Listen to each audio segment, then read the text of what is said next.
change. And they'll be in conversation with Pratiti Ganatra. Can we have all of them on stage, please? And a round of applause.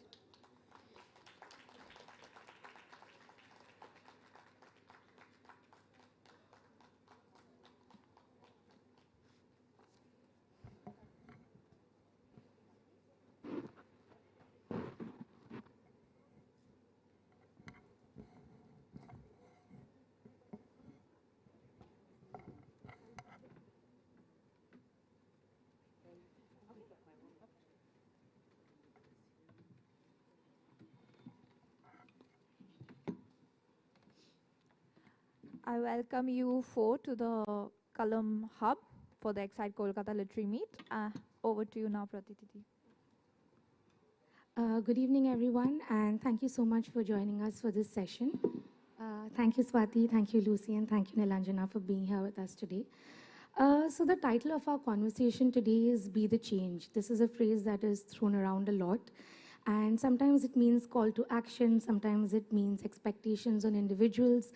But what we are today trying to do is something quieter and probably more difficult, which is look at how change is brought about by hope, hope which is tentative, fragile, and deeply human. So the three women that we'll be talking to today, the three remarkable women on stage with me, all their work comes from very different contexts, but having read all their works, I can tell you that they are connected in very unexpected ways, and we'll get to know more about their books and their work and get to know about how this change is possible in the real world through all of these works. So let me just quickly run you through their books that we're talking about today. We have Nilanjana Dasgupta's Change the Wallpaper. Yes. Good. We have Swati Pandey with Invisible in Plain Sight. And this is just one of the works that is from Hannah's team, which is Untold Narratives. One is called My Dear Kabul, and this is the second one. My pen is the wing of a bird. Yes, we also have My Dear Kabul. So we'll be talking about these. Thank you, ladies, for joining us. Let us begin with the first question that I wanted to ask you is, when you hear this phrase, be the change, does it feel empowering? Does it feel burdensome? Or does it feel like something that is quietly necessary? So all of you, when you hear this, be the change, this phrase, what comes to your mind first?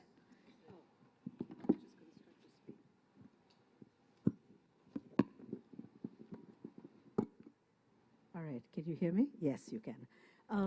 I think I'll say that for most people, be the change means acting on something that seems intuitive, that is about social change that's driven by emotion.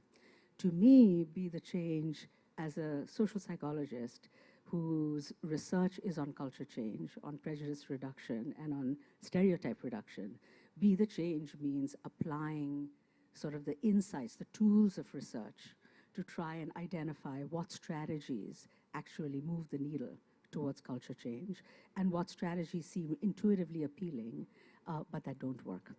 And so my idea of Be the Change involves combining practitioners on the ground who have deep knowledge of the communities in which they work. So someone like Swati, for example, with social scientists like myself and others who look for patterns in a data-driven way, and to create a team that tries to drive change. So that's what Be the Change means to me, coming from a more social science, data-driven way, but understanding that alone can't do it.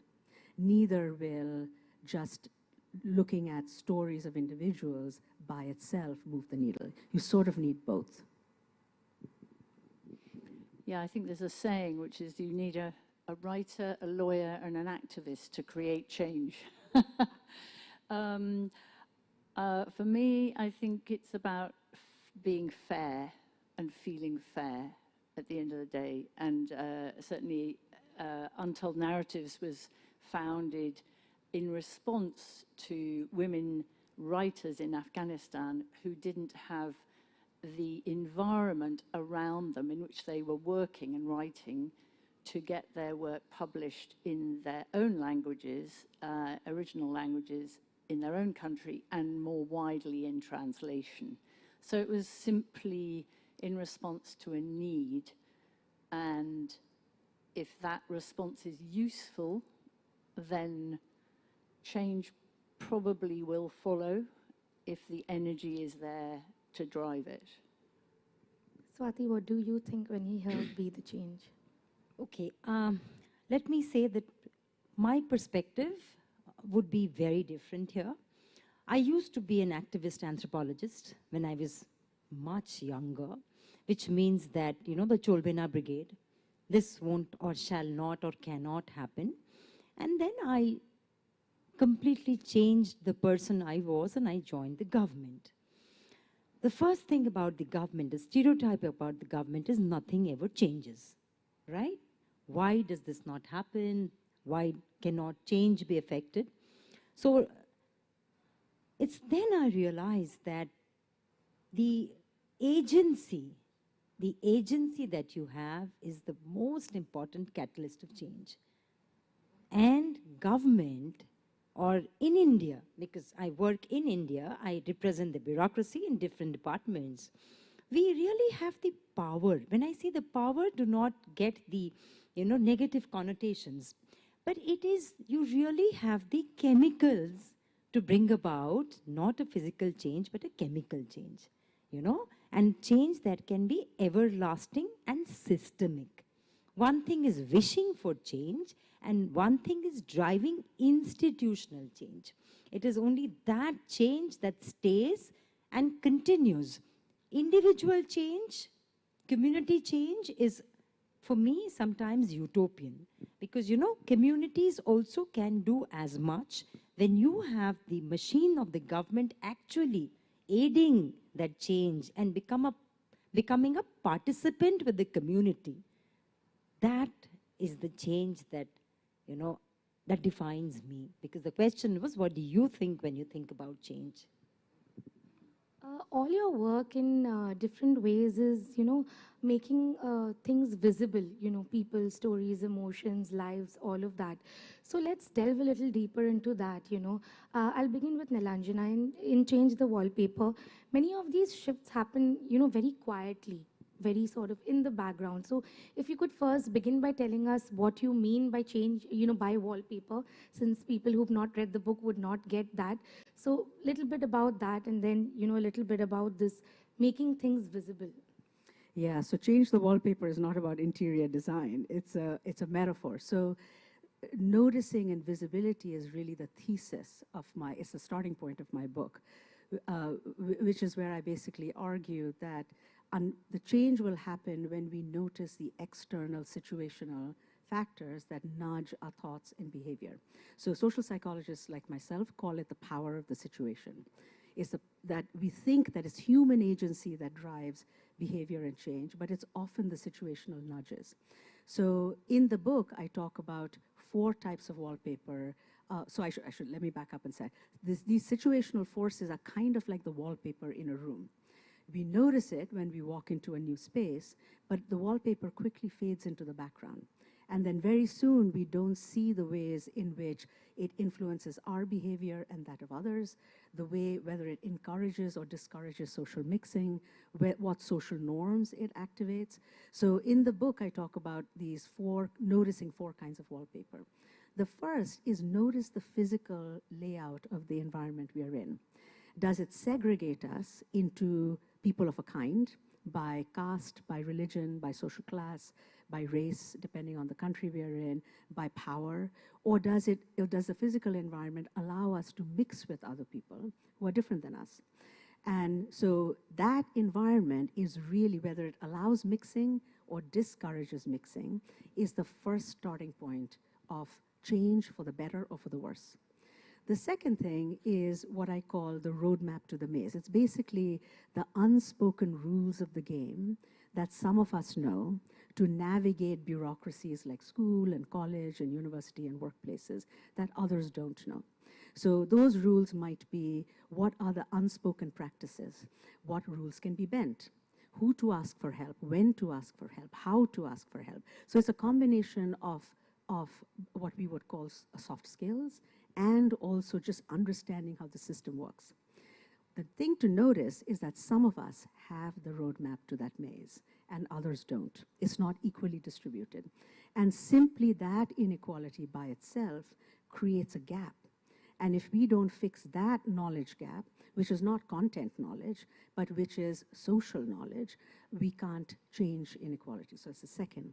The third is what the two of you write so beautifully about, which is changing the stories that are around us, whether stories confirm stereotypes or whether stories break stereotypes. So Swati's book talks beautifully about the stories of these women, these sex workers that just break stereotypes and humanizes them. So stories are the third kind of wallpaper, which either normalizes how things should be, who are the good people and bad people, or that turns it on its head. And finally notice the people in high places who are valued and respected. And if they are all homogenous or of the same kind, they send the message, you can only get there if you look like this. But when people in high places are more diverse, it ends up inspiring a whole new generation of people who can imagine themselves in those places. So a lot of my research is in that space. So these are the four kinds of wallpaper that in the book I talk about the science and the stories to show how each of them can nudge us toward a better future or nudge us away from the future. But we first have to notice it. We first have to know what the heck it is, right? So as you mentioned in Swati's book, she does talk about these women from Kamatipura. So for these people who are often overlooked, is just being seen, being seen an act of hope?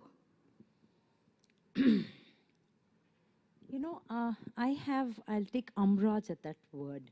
For me, yeah, she's laughing already because she knows I feel very strongly about.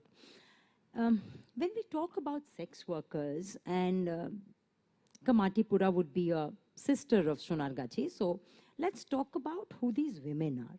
When we bracket them as commercial sex workers, we are trying to give them a politically correct name, right? Whatever it is, please understand that the only correlation I think I can get is Antonio Gramsci's, subalterns.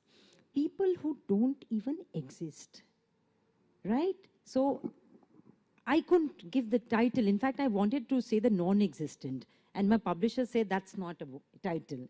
Because I realized they don't exist. And I have written as much that I was guilty to the same, I'm guilty of the same prejudices. Yeah, yes. That when I used to, all of us are taught that when you cross a red light district in India, which is absolutely a moral sin kind of colony, that's what you're told that. We all are told to look the other way. So when you are in a car, please put on your curtains, look the other way, because as if that when you look at a woman peddling herself for her livelihood, as if even looking at her is going to morally degrade you, right?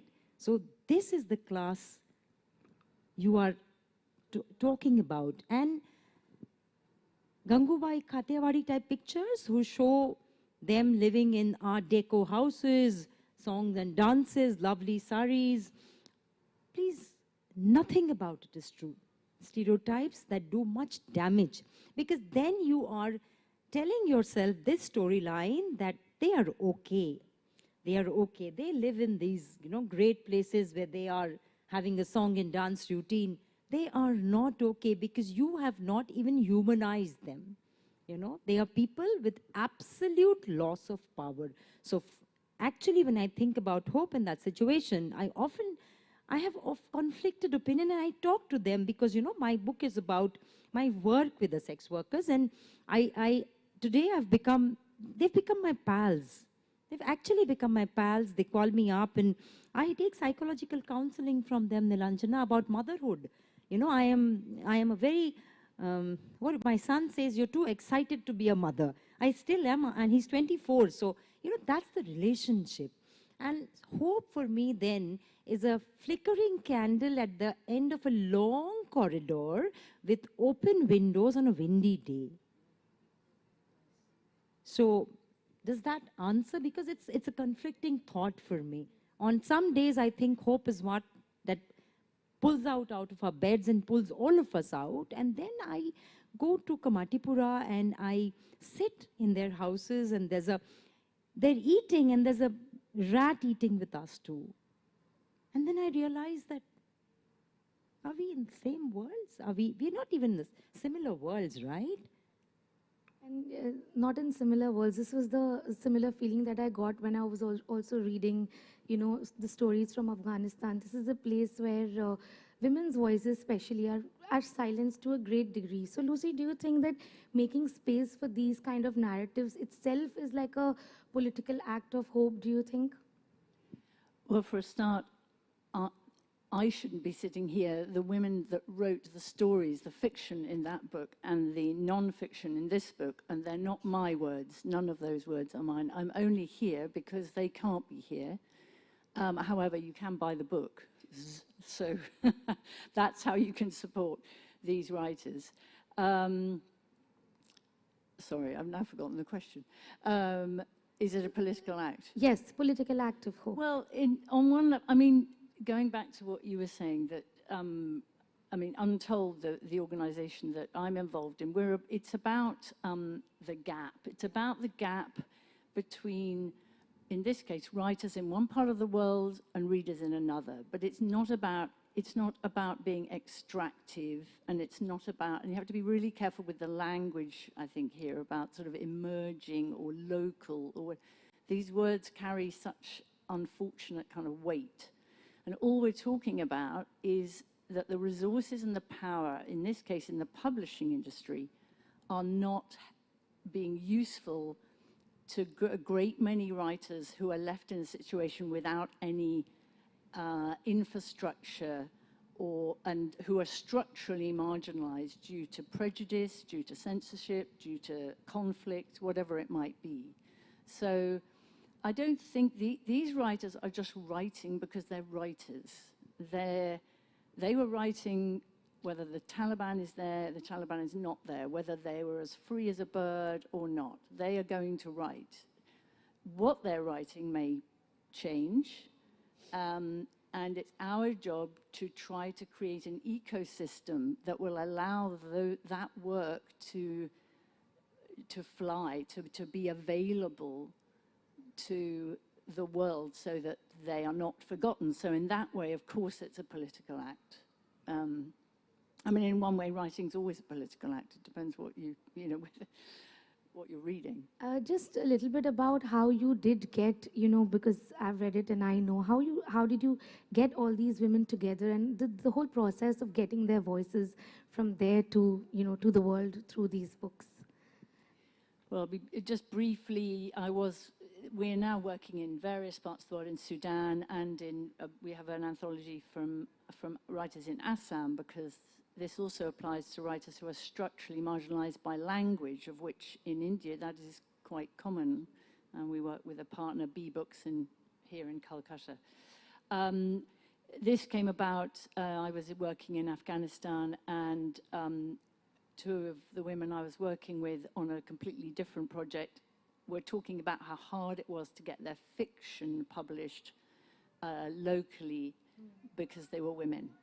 And myself and the two of them, set about raising money for a project that would link them with international editors and translators, so that their work had a chance to be published in Afghanistan and across borders. And we put out a call across the country and for submissions of fiction. Anyway, to cut a long story short, we started with a group of 15 women. We now have 55 women working on a writer development program in Pashto and Dari constantly. And by the end of 28, hopefully that whole program will be Afghan-led and Afghan-run. And that is the point. The point is not that it will be run in those two languages, and hopefully more languages across Afghanistan. Moving slightly into who bears the weight of this change that we are trying to talk about, you know? If I begin with Swati here, in your book, change feels more structural, and you were talking a little bit about this earlier. So how do we talk about hope and change without shifting, you know, responsibility away from the systems? And in India, it is difficult to get structural changes going. So if you can, and you've been a bureaucrat, so you're part of that process, if you can talk to us a little bit about that in the context of the book. So the question Being how do we, you know, get this, how do we go away from removing this responsibility from the structural systems, because they do need to take responsibility.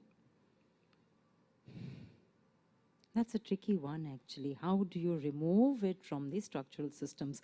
I think I will lean on to what Nilanjana says. And first of all, please understand the weight of change, right? It's the weight of change. And whether are you going towards change with an intent for change, or whether it is a byproduct of some action. So often, it is not that you went with an intent of change. You went with an intent to make something better. And that, again, is, for me, a double-edged sword. Because sometimes you want to make things better when things are not even broken, you know? So that's an activist mentality. But since I have been trained as a bureaucrat, and that's been 28 years in training, I work in systems. And I work with communities because my own training has been through the ubiquitous post office. Post office is a fantastic social brand. You know, unlike other government brands, post office is actually a community-led brand. You know, if people did not believe or trust their postman, then the post office is non-functional. And in villages, more so, the rural parts of India, I keep on getting this question that, is post office relevant? And I say, sir, in Mumbai, you can have the liberty of asking this question, but please come to me just about 70 kilometers out of Mumbai, and I will show you what it means to even have a government institution in a deep down village. You know, and 70, 80 kilometers, you're hitting Thane and Raigad, because I have been in Maharashtra for too long, pardon me, my geographical context. So I would say that for change to be permanent, it starts with the community. Yes, there has to be a communal a forum where that rises up, but sustainability has to be with systems, without doubt. And or maybe I am, you know, for my wiring is that way. I am today not a social scientist. Very difficult for me to go to theory, because I'm a very practical woman of action kind of a thing. On the ground. On the ground. I am a data collector through training. So for me, data is very important, and that data leads to that change. So often, for me, change and institutions go hand in hand, because if you did not put in a structure, you know, once that person or that idea, because it's not just even a person, it's a tradition of ideas that bring about change, but once that you remove that, change collapses. So my answer to you would be that, it has to be structured. When I have read, these books from Afghanistan, the idea that I get is that you resist the idea that, change, hope comes from like one heroic individual. It's more about collective testimony and collective action and, bringing these people together. So Lucy, am I right in understanding that? And what is your take on this? That is it more individual-led, or is it more like a thing that needs to happen as a community and people need to come together for actual change to work? Yeah, I agree with Swati that for the bigger picture, of course, it takes a lot of people. It takes the publishers all over the world to change the power bases. It involves the distribution people, it involves the people putting money behind translation, behind editorial support. So there's a huge industry systemic shift that needs to happen to make it fairer for people writing in their own languages in parts of the world that aren't favored historically. So that is a big system shift that needs to happen. But if it will probably, what will help it, will nudge it, but actually it does need it to happen in a big way. But meanwhile, a small group of Afghan women who are constantly writing and working as a group and as a community, in its own way, that's hopeful. Although I also agree with you about hope. It's resilient rather than hopeful, I think. It's resilient. And they are determined, but they're not going to create systemic change in the global publishing industry. That's going to take the people with the money, the people with the power, the people with the resources to actually get together to make that happen. Nilanjana, some of the characters that you talk about, they're often negotiating change within limited choices. So how do you think that this plays out there? How do you, who bears the weight of change there, and how does that come about in your opinion? So I want to pick up on both Swati and Lucy's point here. So I think in an ideal world, the people who hold the power should drive change, who have the influence and the resources and the power. In reality, people who have power like the status quo. Why would they change? So the change typically doesn't come top down. So what some of the research shows, which is actually captured really well in this conversation, is that there's a grassroots movement from the bottom by people who are trying to change something about their lives. So the story I'm gonna pick up from Swati's book is these women from Kamatipura who wanted to open bank accounts. So they showed up at the post office trying to open bank accounts, but they were not allowed to because they were somehow stigmatized. So it is that grassroots group that wants something that I think is realistically, pragmatically the first step. But then it needs something else. It needs people who do have resources and power who can open the door. And that was Swati's role in her book. With that combination, the grassroots bottom up, and then some middle or top-down people who have empathy, understanding, who are in solidarity with that grassroots group, that is what I think drives change. And I do think it's constrained. I think the change is local. It is not, it's going back to the question you asked Lucy, it's not a hero's journey. It's not a Shah Rukh Khan movie or Mission Impossible. It's slow, it's cumulative, and in the best case scenario, it moves the needle over time. But it's uneven. It's uneven, and it requires constant organizing. So I think of change as being a relay race.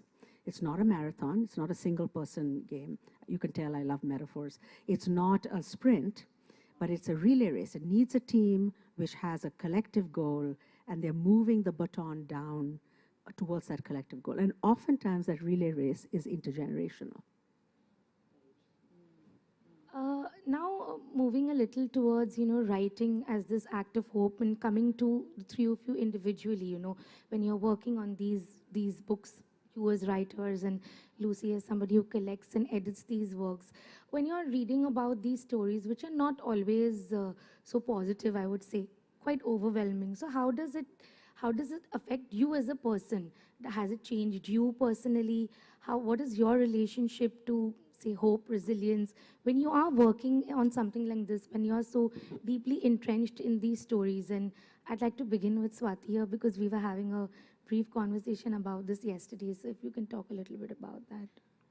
I think before that, I would like to speak about what happened in this change, because that is the central focus to this idea. And Nilanjana briefly walked on this. This was during COVID times, when the world was safely ensconced in their houses, right? So most of you do not know the brute force of people who worked on the ground. And Mumbai had the first COVID death in India. It was a scary place because you did not even know what's happening. Suddenly, and Mumbai never halts. I just heard Sharnath telling that Delhi at 9 p.m. stops. Delhi of the 2000s, it stops, and only AIMS was open. So whatever you could do was in that AIMS OPD light. Mumbai classically has been a city that is 24/7 open. The city that never sleeps. That city that never sleeps, the maximum city, the only city. So it's been eulogized as many things, and suddenly it stopped. Just stopped, nothing on the road. And who were on the road? The policemen, the sanitary workers, the doctors who were not, of course, on the roads, but they were working, and the postman. Nobody noticed the postman. You know, we were called on because we had to deliver old age pensions. Pensioners, old age people who have classical post office accounts, they had to be given the money to do their, daily, absolutely. So because they have children abroad, so the emptiness syndrome in India, where you have swanky houses and you have nobody taking care, no caregivers. And they had no money, so they, there was huge ruckus about starvation and not being able to get stuff. And that's where we came in. And one of these journeys, 20 days into COVID, we had 220 post offices under me, 5,000 people. Day one of COVID, 23 people. 23 people, right? And you had to run to 20 post offices. So you had to, do a GCC model of which post offices to keep open. So we did head post offices, 8 post offices open, and 20th day I was in Bombay Central.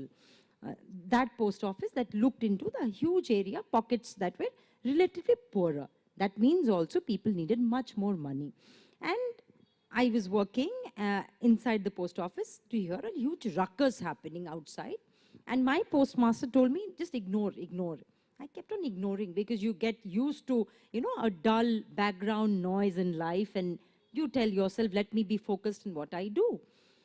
And then when I was walking out, and they kept on screaming and shouting, and that cacophony was on, my postmaster told me, when I was wanting to ask him, let me address this, he said, ye to gandi aurtein hain.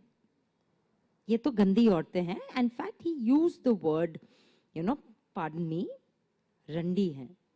In Hindi, it is a prostitute, right? And it's a word that completely shakes you. And as a woman, it shakes you. Ek gandi aurtein hain. A man telling, it's even more revolting, right?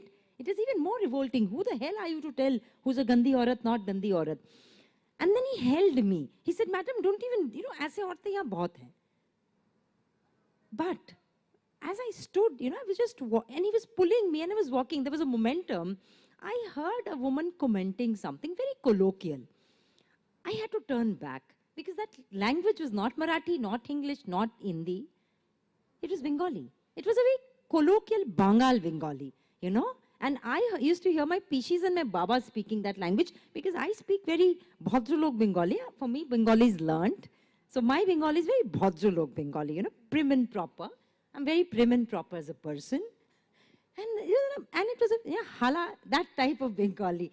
I actually had to come, and for me it was nostalgia, memory. I'd lost my father many, many years ago.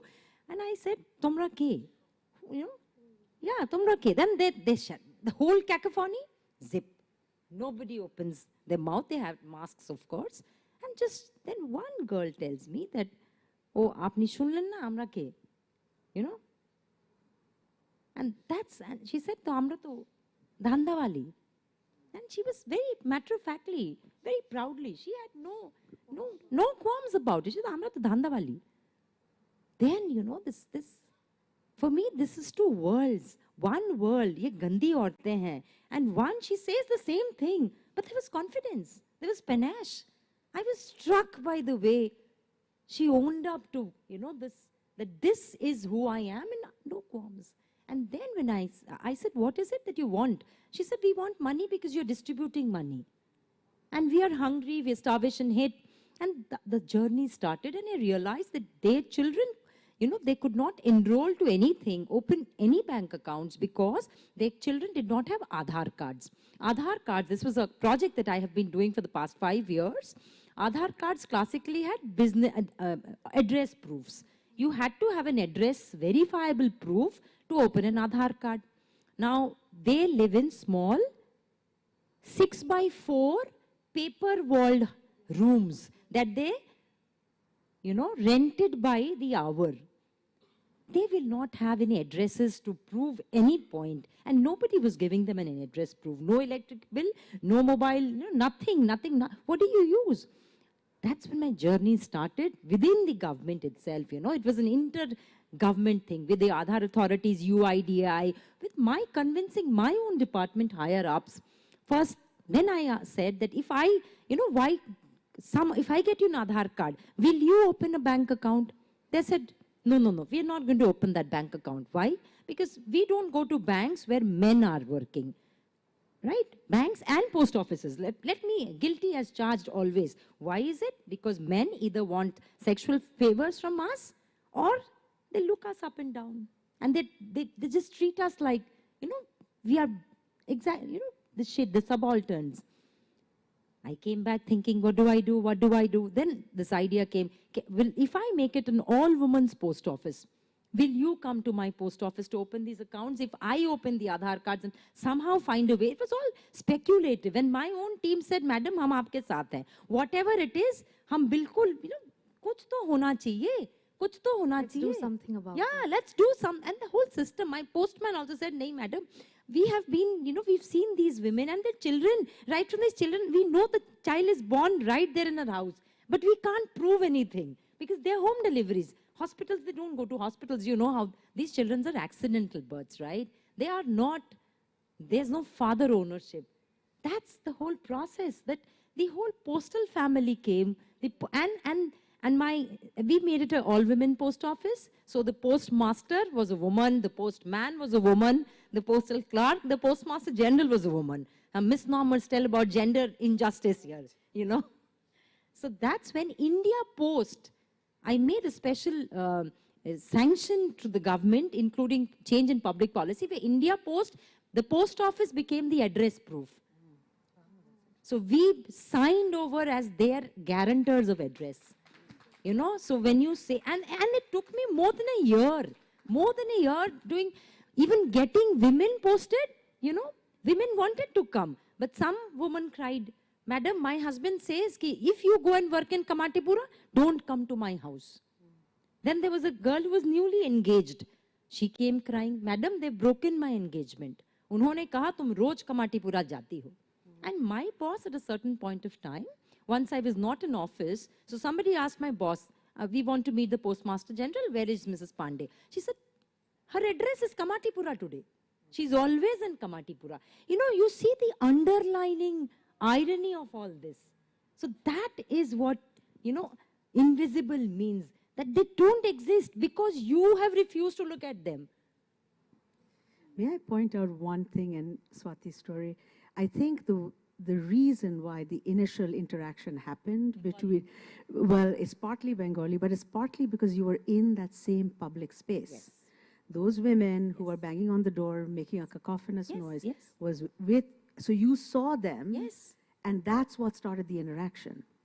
And then the Bengali thing was the initial glue. And those interactions continued over time. So then you started to work the system because you had the power and resources and to try and make it work. So what I took from reading that part of Swati's book is to zoom out and say, what's the pattern I see? The pattern I see is grassroots mobilization. The pattern I see is a happenstance interaction with the Postmaster General, who happens to have empathy. If she didn't, she would look the other way. That interaction then sparked something.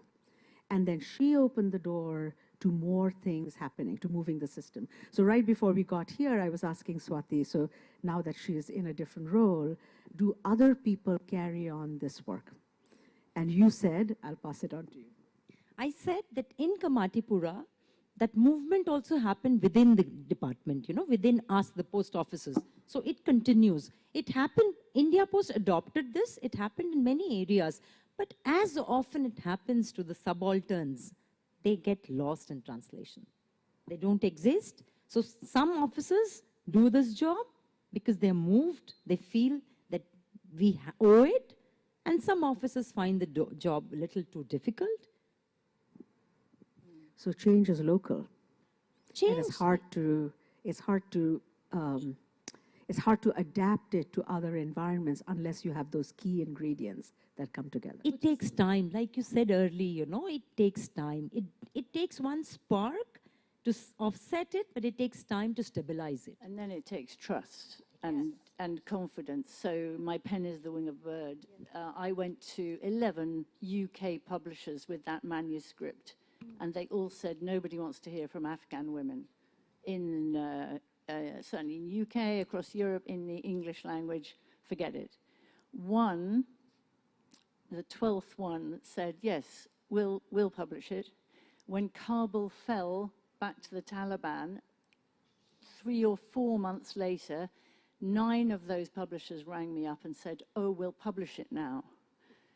So it's about that, and now that is in 7 languages, and there have been 2 other books to follow it, written by Afghan women writers, and the first one of this group has just got her first single author book coming out in 2027 with a big publisher in the UK. But the interesting thing about that is that it's Emperor's New Clothes. Nothing's changed at all. The only thing that's it took one horrible, awful, a difficult political situation to actually make people respond in probably the wrong way.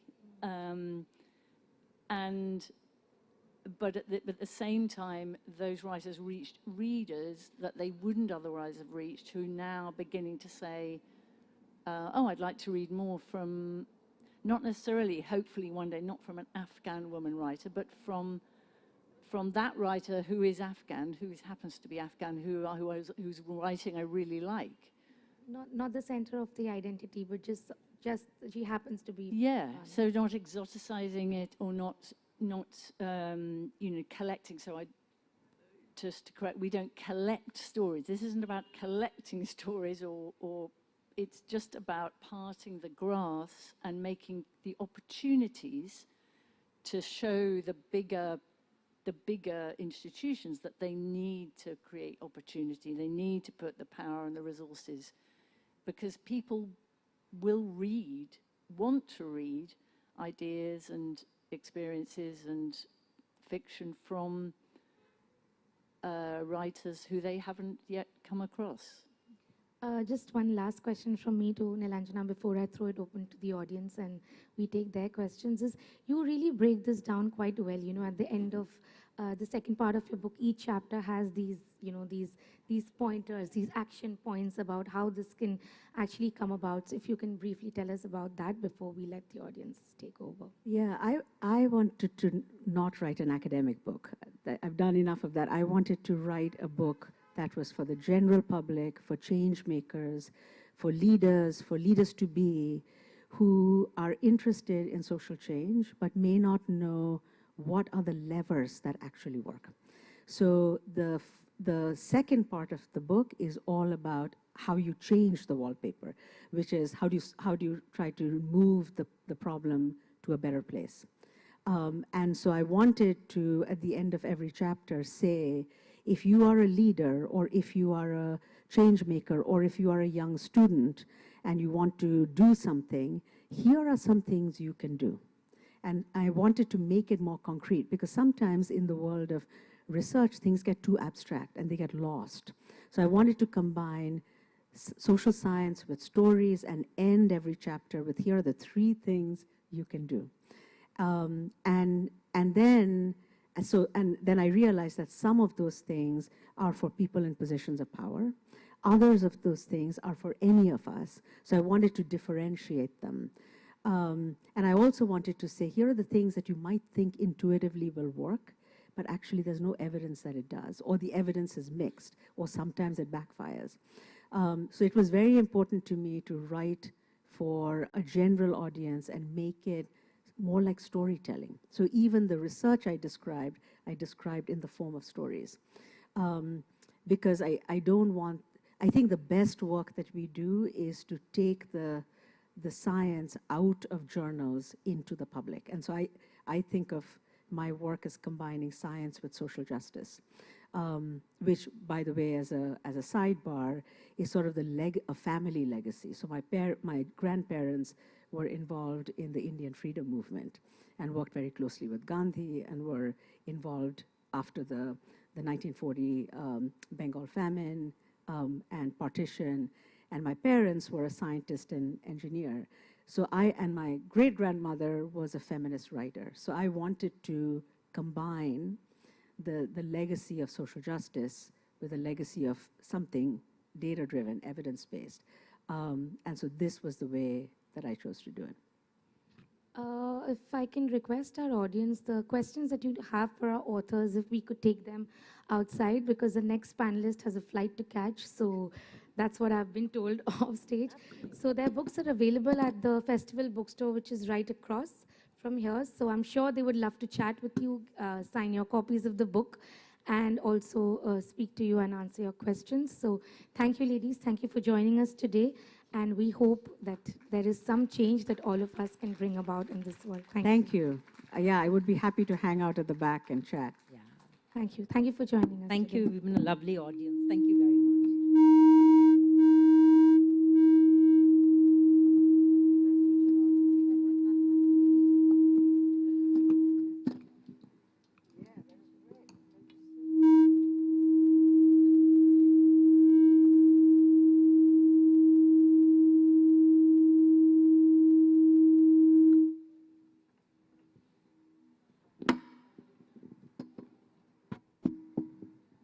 Thank you so much to Lucy, Nilanjana, Swati, and Pratiti for such a great session.